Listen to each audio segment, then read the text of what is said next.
दोस्तों आज की इस वीडियो में हम यह बताएंगे कि कोई भी जमीन या कोई भी प्लॉट को अगर मापा जाता है तो फिर मापने की जो प्रक्रिया है वो कहां से प्रारंभ की जाती है, और साथ में आपको एक नक्शा के माध्यम से हम प्रैक्टिकली एक जमीन को माप करके बताएंगे कि कैसे मापा जाता है, कहां से शुरुआत किया जाता है और कैसे एग्जैक्ट मापा जा सकता है। इस पर चर्चा करने वाले हैं, लेकिन आपको प्रैक्टिकल के पहले थोड़ा सा इस व्हाइट बोर्ड में थोड़ा सा समझाने का आपको प्रयास करते हैं। देखिए, सपोज कीजिए ये मेरे पास नक्शा है।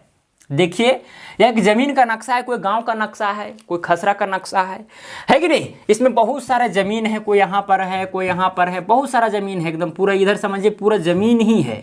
हम पूरा नहीं बना सकते हैं, है कि नहीं, पूरा जमीन ही है सपोज कीजिए। अब जो नक्शा होता है ऊपर के तरफ नॉर्थ होता है, उत्तर, नीचे होता है दक्षिण, दहिना साइड होता है पूरब और इधर होता है पश्चिम। ये आप जानते हैं, हम बताए हैं खैर कि नक्शा क्या है, इस पर वीडियो बनाए हैं। अगर आप उस वीडियो को नहीं देखें तो डिस्क्रिप्शन में लिंक दिया हुआ, वहाँ जाकर के आप देख सकते हैं। खैर, तो जो ऊपर में होता है उत्तर, नीचे में दक्षिण, पूरब, इधर जो दहिना साइड होता है उधर पूरब और इधर पश्चिम। अब इसमें बहुत सारा प्लॉट है। देखिए, सपोज कीजिए ये प्लॉट है। अब इस प्लॉट का कोई प्लॉट नंबर होगा, समझिए कि 266 है। 266 इस जमीन का प्लॉट नंबर है। इसी जमीन को हमको पैमाइश करना है, मापना है एग्जैक्टली। तो भाई कैसे हम मापेंगे, इसको कहाँ से शुरुआत करेंगे, ये सबसे बड़ा जानना जरूरी होता है कि कहाँ से शुरुआत करेंगे कि ये बॉर्डर हमको सही से पता चल जाए, कहाँ से मापना प्रारंभ करेंगे कि ये बॉर्डर हमको सही से पता चल जाए। हमको चारों ओर का अगर हमको बॉर्डर पता चल जाएगा तो ये प्लॉट जो 266 नंबर का जो प्लॉट है उसका एग्जैक्ट लोकेशन हमको पता चल जाएगा। इसके लिए आपको हम एक वीडियो बनाए थे मुस्तकिल के विषय में। खैर, वो वीडियो नहीं देखें तो डिस्क्रिप्शन में लिंक दिया, वहाँ जाकर के देख सकते हैं। देखिए, मुस्तकिल क्या होता है, कोई परमानेंट स्थान होता है, कोई परमानेंट स्थान जहां से कोई भी भूमि पैमाइश की शुरुआत की जाती है। सपोज कीजिए इस जमीन के नज़दीक में, हाँ नज़दीक में होना चाहिए, वो जो मुस्तकिल है नज़दीक, जितना नज़दीक में रहेगा उतना मापने में सुविधा रहेगा। अगर ज़्यादा दूर में है तो फिर ज़्यादा मापना पड़ेगा। सपोज कीजिए कि इसके बगल में एक कुआँ है, इधर एक कुआँ है, तो ये जो कुआं है यह मुस्तकिल के रूप में सपोज किया जाएगा, एक परमानेंट मूल बिंदु के रूप में माना जाएगा। और फिर इस देखा जाएगा, नक्शा में भी कुआं छपा रहता है, नक्शा में ही छपा हुआ है। अब नक्शा में देखा जाएगा कि इस कुआं से इस प्लॉट का जो डिस्टेंस है वो कितना है, कितना है। अगर ये पता चल गया तो फिर ये बाउंड्री आसानी से दिया जा सकता है कि नहीं। अब इधर तो दिया गया, लेकिन फिर अब इससे आप इधर भी जा सकते हैं।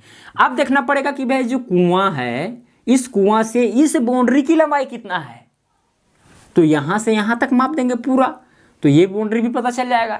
लेकिन ये वाला बाउंड्री और ये वाला बाउंड्री भी चाहिए हमको कि भाई ये बाउंड्री और ये बाउंड्री कहां तक जाएगा। तो और भी बहुत सारे कुआं होते हैं, तालाब होते हैं, मेड़ होता है, मंदिर होता है, मस्जिद होता है, बहुत सारे रहते हैं मुस्तकिल के रूप में। तो आप वहां से नापना प्रारंभ कर सकते हैं, लेकिन ध्यान रखना है आपको कि वो नज़दीक में होना चाहिए। अगर दूर में, अगर यही कुआं अगर इधर रहता तुमको थोड़ा ज़्यादा मापना पड़ता, जरीब को ज़्यादा दौड़ाना पड़ता, फीता को ज़्यादा दौड़ाना पड़ता, है कि नहीं।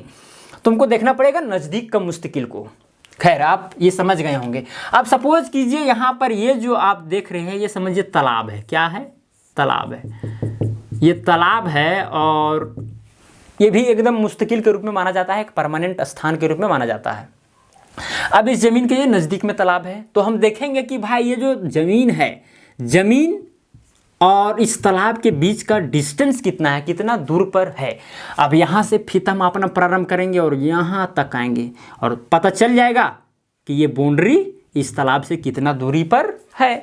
तो इस तरह से यहाँ से यहाँ मापेंगे, फिर यहाँ से यहाँ मापेंगे, तो कुल मिलाकर के इसका लोकेशन आराम से हम जान सकते हैं। अगर लोकेशन पता हो गया फिर से इसको यहीं पर वेरीफाई भी कर लेंगे। वेरीफाई करके और फिर सही से पत्थर वगैरह गाड़ देंगे या फिर बाउंड्री वगैरह दे देंगे, तो इसका प्लॉट जो है एकदम सही प्रकार से मापना हो जाएगा, है कि नहीं। तो इस तरह से आप माप सकते हैं। लेकिन ये तो हुआ आपको व्हाइट बोर्ड में समझाएं, लेकिन नक्शा में कुछ अजीब जैसा होता है, तो हम आपको नक्शा में समझाने का प्रयास करते हैं। तो बिना टाइम वेस्ट किए हम ले चलते हैं आपको डायरेक्ट नक्शा की ओर। तो दोस्तों, आपको नक्शा में ज़मीन मापने के लिए कम से कम एक गुनिया चाहिए और एक प्रकाल चाहिए। प्रकाल नहीं भी रहेगा तो आप गुनिया के मदद से भी माप सकते हैं, कोई दिक्कत नहीं है। देखिए, सपोज कीजिए हम इस प्लॉट को मापने के लिए जा रहे हैं, देखिए इस प्लॉट को, अब इस प्लॉट को हमको मापना है, यह टेढ़ा मेढ़ा प्लॉट है, इसका प्रक्रिया और बहुत लंबा होगा, लेकिन हमको इसका लोकेशन पता करना है। लोकेशन इसलिए पता करना है क्योंकि हो सकता है, देखिए नक्शा में तो सेम रहेगा, ये जो आप देख रहे हैं यहाँ पर नक्शा में यही चीज़ रहेगा, लेकिन अगर प्रैक्टिकली हम ज़मीन को देखें, भूमि के देखें, तो हो सकता है कि यह व्यक्ति जो है इसके ज़मीन में थोड़ा सा ही मेढ़ इधर होगा, या तो हो सकता है कि ये जो जिसका ज़मीन है ये व्यक्ति इसके ज़मीन में चढ़ गया है, हो सकता है कि दोनों में फ्रैक्शन हो, या फिर ये व्यक्ति जो है इसमें चढ़ गया हो, चाहे ये व्यक्ति जो है जो जिसका भी ज़मीन है ये इसके ज़मीन में चढ़ गया हो। तो कुल मिलाकर के हमको इसका चारों ओर का बाउंड्री पता करना है। तो बाउंड्री पता करने के लिए हमको क्या करना पड़ेगा, मुस्तकिल का सहारा लेना पड़ेगा। तो हम इसके चारों ओर देखेंगे कि भाई कहाँ कहाँ पर मुस्तकिल है। देखिए यहाँ पर हमको एक मुस्तकिल प्राप्त हो गया, यहाँ पर एक तालाब है। अब ये तालाब के हम मेढ़ से अगर यहाँ से यहाँ तक का दूरी मापेंगे, क्या करेंगे, इस गुनिया के मदद से इस तालाब के मेढ़ से इस ज़मीन के सीमा तक क्या करेंगे, मापेंगे। अब जितना आएगा उतना हम जरीब या फीता के माध्यम से हम माप लेंगे। जैसे देखिए यहाँ पर कितना है, 1 जरीब, 2 जरीब, 3 जरीब, 3 जरीब 20 कड़ी है, 3 जरीब 20 कड़ी है। तो क्या करेंगे, इस तालाब के मेढ़ से यहाँ तक 3 जरीब 20 कड़ी यानी 300 कड़ी, यानी 300 कड़ी और 20 कड़ी, 320 कड़ी मापेंगे तो ये वाला मेढ़ हमको प्राप्त हो जाएगा। अब यहाँ पर अगर ये व्यक्ति इसमें चढ़ा होगा तो यहाँ पता चल जाएगा, और या तो फिर ये व्यक्ति है जिसका भी ज़मीन है ये इसमें चढ़ा होगा तो भी पता चल जाएगा इस तालाब के मेढ़ से। तो एक हमको बाउंड्री इस ज़मीन का प्राप्त हो गया। अब इधर तो और कोई मुस्तकिल नहीं है, मुस्तकिल है लेकिन दूर में है, बहुत दूर में है। देखिए एक यहाँ से रोड गया है, सड़क है ये। अब सड़क को भी हम मुस्तकिल के रूप में ले सकते हैं। क्या करेंगे, इस सड़क से मापेंगे। देखिए यहाँ पर जो निकला हुआ है, थोड़ा सा आपको निकला हुआ जो दिखाई दे रहा है, यहाँ से यहाँ तक मापना प्रारंभ करेंगे। देखिए यहाँ गुनिया से पहले माप लेंगे, है कि नहीं। उत्तर दक्षिण पूरब कोण को भी मिलाते हुए मापना है, इसमें बहुत ध्यान देना पड़ता है। खैर वीडियो बहुत लंबा हो जाएगा, लेकिन हम आपको पूरा एग्जैक्टली आपको खुद निकालना है, लेकिन यहाँ पर आपको राउंडअपली हम बता रहे हैं। तो यहाँ से रोड से लेकर के इस जो निकला हुआ खोंच है वहाँ तक कितना होता है, 1 जरीब लगभग में है। लगभग में नहीं, आपको एग्जैक्टली मापना है। हम वीडियो बना रहे हैं कि नहीं, आपको एग्जैक्टली मापना है, क्योंकि 1 कड़ी 2 कड़ी का भी ज़मीन में बहुत महत्व होता है। तो यहाँ से अगर 1 जरीब है तो क्या करेंगे, इस रोड से इस जो नोक निकला हुआ है यहाँ से यहाँ तक 1 जरीब पर ला करके हम यहाँ पर पिलरिंग कर देंगे। तो यहाँ से यहाँ तक का लंबाई पता चल जाएगा, यानी एक यहाँ पिलरिंग मिल जाएगा, एक पिलरिंग तो इधर मिल गया है। अब इस तालाब के मेढ़ से हम ये अगला जो पिलरिंग है इसको भी हम पा सकते हैं। क्या करेंगे, यहाँ से लेकर के यहाँ तक मापेंगे। क्या चीज़ की मदद से, गुनिया के मदद से। गुनिया के मदद से हम नक्शा में मापते हैं, लेकिन अगर उसी को हम भूमि में मापेंगे, ज़मीन में मापेंगे, तो फिर हमको जरीब या फिर फीता की ज़रूरत पड़ेगी। ठीक है, तो क्या करेंगे, यहाँ से लेकर के पूरा एकदम अच्छा से मापना है, ध्यान से यहाँ से लेकर के पूरा यहाँ तक मापना है, क्योंकि इस प्लॉट को हमको क्षेत्रफल निकालना है, इस प्लॉट का हमको पैमाइश करना है। तो यहाँ से यहाँ तक जितना लंबाई होगा फिर हम फीता दौड़ाएंगे और यहाँ पर एक पिलरिंग कर देंगे। तो एक यहाँ पर पिलरिंग प्राप्त हुआ, एक यहाँ प्राप्त हुआ और एक यहाँ प्राप्त हुआ। फिर यहाँ से देखेंगे ये जो पिलरिंग प्राप्त हुआ है, अब यहाँ से ये जो इधर वाला पिलरिंग है कितना दूरी पर है। तो यहाँ से क्या करेंगे, यहाँ से जरीब दौड़ाना प्रारंभ करेंगे।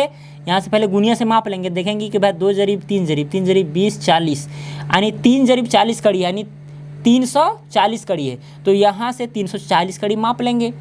तो इस तरह से हमको 4 पिलरिंग प्राप्त हो जाएगा। अब जो टेढ़ा मेढ़ा घुसा हुआ है, जैसे कि यहाँ पर पिलरिंग प्राप्त किए हैं, अब जो टेढ़ा घुसा हुआ है, कितना घुसा हुआ है उसको भी हम गुनिया से माप लेंगे और उतना इधर तिरछा करके घुसाएंगे। फिर यहाँ से यहाँ कितना है उसको भी लेंगे। तो इस तरह से और थोड़ा सा प्रक्रिया करना पड़ेगा, और उसके बाद में इस तरह से आपको इस ज़मीन का पूरा लोकेशन पता चल जाएगा और आप पिलरिंग करते हुए इस ज़मीन का पूर्ण रूपेण पैमाइश कर सकते हैं। और पैमाइश करने का मुख्य इरादा ये रहेगा कि इस ज़मीन में, इस प्लॉट में किसी का ज़मीन तो चढ़ा हुआ तो नहीं है। अगर चढ़ा हुआ रहेगा तो यहाँ पर पता चल जाएगा, क्योंकि हम मुस्तकिल का सहारा लेते हुए माप रहे हैं और सही से मापना है, क्योंकि यहाँ पर हमको मेढ़ देना है, यहाँ पर पिलरिंग करना है। तो मापी जो होगा एकदम एग्जैक्टली करना है। फिर रोड से भी मापी सही करना है। अगर इधर और पिलरिंग रहेगा तो उसी पिलरिंग से प्रारंभ करते हुए इसको मापना है कि नहीं।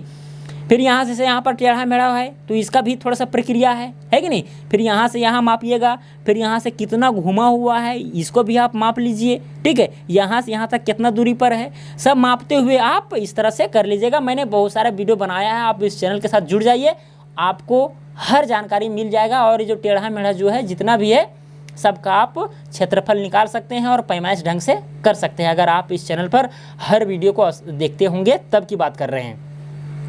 तो मुझे उम्मीद है कि आपको समझ में आ गया होगा कि भाई ज़मीन का जो पैमाइश की जाती है कहाँ से प्रारंभ की जाती है। तो आज के लिए हम यहीं पर वीडियो समाप्त करते हैं। अगर आपके मन में कोई सवाल है तो कमेंट बॉक्स में सवाल कीजिए, हम उसका जवाब वीडियो के माध्यम से देने का प्रयत्न करेंगे और संभव हो सके तो हम कमेंट में भी आपके सवालों का जवाब देंगे। तो आज के लिए इतना ही, धन्यवाद।